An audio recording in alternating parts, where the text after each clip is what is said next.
정영택 목사의 쉐마 바이블입니다. 오늘은 누가복음 11장 37절에서 41절 말씀입니다.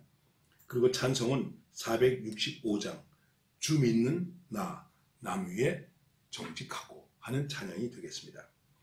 예수께서 말씀하실 때에 한 바리새인이 자기와 함께 점심 잡수시기를 청함으로 들어가 앉으셨더니 잡수시기 전에 손 씻지 아니하심을 그 바리새인이 보고 이상히 여기는지라. 주께서 이르시되 너희 바리새인은 지금 잔과 대접의 겉은 깨끗이 하나 너희 속에는 탐욕과 악독이 가득하도다. 어리석은 자들아, 겉을 만드신 이가 속도 만들지 아니하셨느냐. 그러나 그 안에 있는 것으로 구제하라. 그리하면 모든 것이 너희에게 깨끗하리라. 예수님께서 사람들과 함께 말씀하실 때에 누구라고 지정은 되어 있지 않지만 한 바리새인이 자기와 함께 점심 잡수시기를 청하게 되었습니다. 그래서 예수님이 그 집에 가서 식사하시게 되는데 잡수시기 전에 손을 씻으셔야 되는데 손을 씻지 않았습니다. 이것을 보고 바리새인들이 아주 이상하게 생각했다 하는 말씀으로 말씀이 시작됩니다. 여러분, 이제 손님으로 청해서 가면 그 집에서 먼저 손 씻을 수 있도록 물을 내놔야 되겠죠. 그렇게 내놨는지 안 내놨는지 모르겠지만 예수님이 손을 씻지 아니하셨다. 일부러 그러셨을까? 의도적으로 안 씻었을까? 이렇게 생각할 수도 있겠습니다.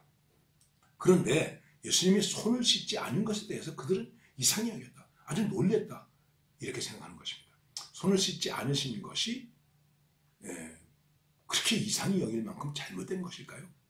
한번 우리가 생각해 볼 필요가 있습니다. 그런데 이제 여기에서 중요한 것이 있습니다. 그것이 무엇일까요? 예수님께서 그걸 아시고 말씀하시게 됩니다.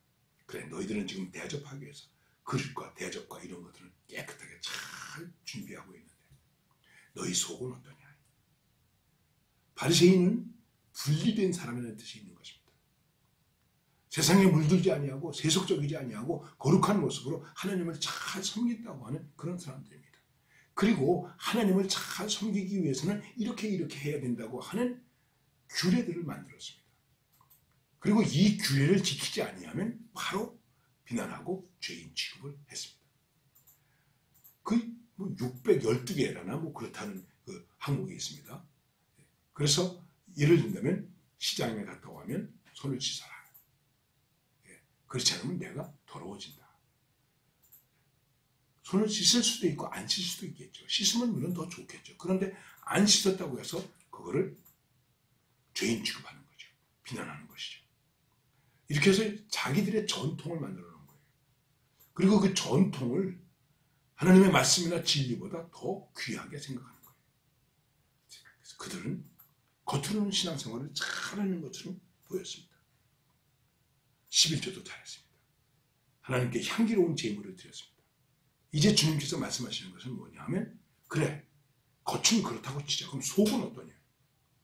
주님께서 상당히 그들이 기분 나쁘게 생각할 정도로 비난하신데 너희 속에는 탐욕과 악독이 가득하다. 아무리 겉으로 깨끗하고 번쩍번쩍하는 그릇이 있고 손님 대접 잘한다고 그런다고 하더라도 속은 탐욕과 악독이 가득하다. 여기 주님께서 하신 말씀이 있습니다. 겉과 속을 다 하나님이 만드셨다. 여러분, 우리의 겉과 속을 다 하나님이 만드셨습니다. 우리가 겉으로 아무리 번들르하고 아무리 그렇다고 아무리 괜찮아도 속은 탐욕과 악독으로 가득 차 있으면 어떻게 되겠습니까? 가장 중요한 것은 바로 이것입니다. 하나님 앞에서, 말씀 앞에서 내가 겉과 속이 어떠한 모습인가? 우리가 늘 그런 말 많이 하지 않습니까? 겉다르고 속다르다. 겉다르고 속다르다. 자, 그렇게 말합니다. 목사님, 저는 다 비웠습니다. 근데 가만히 보니까 안 비운 거예요. 아직도 속에 탐욕이 있는 거예요. 욕심이 있는 거예요. 저는 다 포기했습니다. 포기하지 않아요. 그런 경우를 우리는 많이 보게 됩니다.